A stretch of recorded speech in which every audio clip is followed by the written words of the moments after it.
Prečo je spojenie umelej inteligencie a dezinformácií nebezpečné? Umelá inteligencia nám dokáže s mnohými vecami pomôcť, ale rovnako dobre ju môžu využiť aj šíritelia dezinformácií. Jej silou je, že dokáže veľmi ľahko a rýchlo vytvoriť niečo, čo by nám trvalo hodiny a hodiny.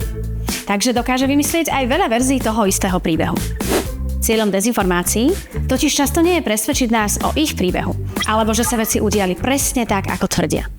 Úplne stačí, ak nás zneistia, spochybnia, prehltia informáciami, až si prestaneme byť istí, čo je a čo nie je pravda.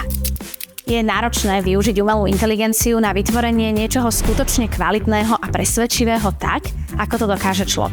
Na druhej strane, vytvoriť si jej pomocou veľké množstvo nedokonalého obsahu je pomerne jednoduché. Dokážeme technickými nástrojmi rozlíšiť obsah vytvorený AI? V súčasnosti nemáme k dispozícii nástroje, ktoré by spoľahlivo rozlíšili obsah vytvorený človekom od obsahu generovaného umelou inteligenciou. Ako fact-checkeri sa pri rozlišovaní obsahu zameriavame na typické oblasti, v ktorých umelá inteligencia zatiaľ často zlyháva. Napríklad ruky, doplnky, nápisy, detaily alebo pozadie obrázku. Niektoré nástroje už zvládnu zobrazovať ruky veľmi dobre, ale napriek tomu sa oplatí prepočítať prsty alebo zamerať sa na neprirodzený pohyb rúk. Niekedy umelá inteligencia nedokáže identicky zobraziť dve veci, ktoré by logicky mali byť rovnaké, napríklad náušnice. Rovnako má problém so zobrazovaním nápisov. Ak sa vám písmo nezdá, alebo je rozmazané na inak ostrom videu či obrázku, môže to byť jeden zo znakov, že obsah nevytvoril človek. Umelú inteligenciu môžu prezradiť aj nedokonalosti na pozadí. Využívame často spätné vyhľadávanie obrázkov pomocou Google alebo TinEye, ktoré nám o obrázku či o videu veľa povedia. Niekedy priamo odhalia AI pôvod, inokedy potvrdia, že obrázok koloval po internete už skôr, než sa rozšírila generatívna AI.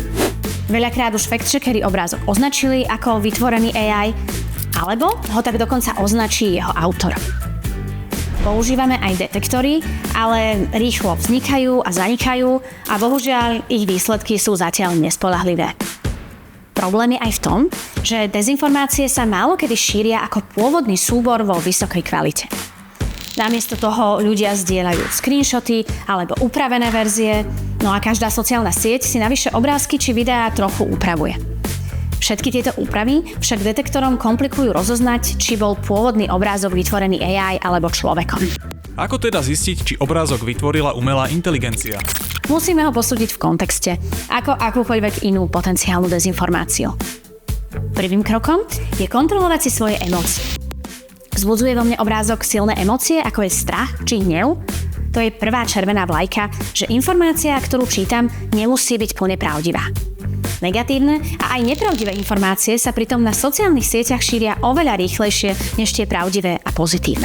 Druhým krokom je zamyslieť sa, kde som informáciu našla. Je to dôveryhodný zdroj? Informujú o tom viaceré médiá? Alebo je to neznáma stránka na internete, ktorej cieľom je viac klikov či lajkov? Keď si nie som istá, automaticky si nájdem zo pár informácií navyše, aby som si vedela vytvoriť komplexnejší obraz. Po týchto prvých 3 krokoch môžem využiť ďalšie nástroje vyhľadávania informácií, napríklad vyhľadávanie obrázkov, AI detektory, alebo sa dôkladnejšie pozrieť na detaily obrázku, či si nevšimnem nezrovnalosti. Umelá inteligencia je mocný nástroj a ako každý nástroj, môže byť použitý na dobré aj zlé účely. V rukách šíriteľov dezinformácií predstavuje nové, rýchle a lacné spôsoby, ako zahltiť verejný priestor zavádzajúcim obsahom, podkopávať dôveru a zneisťovať verejnosť.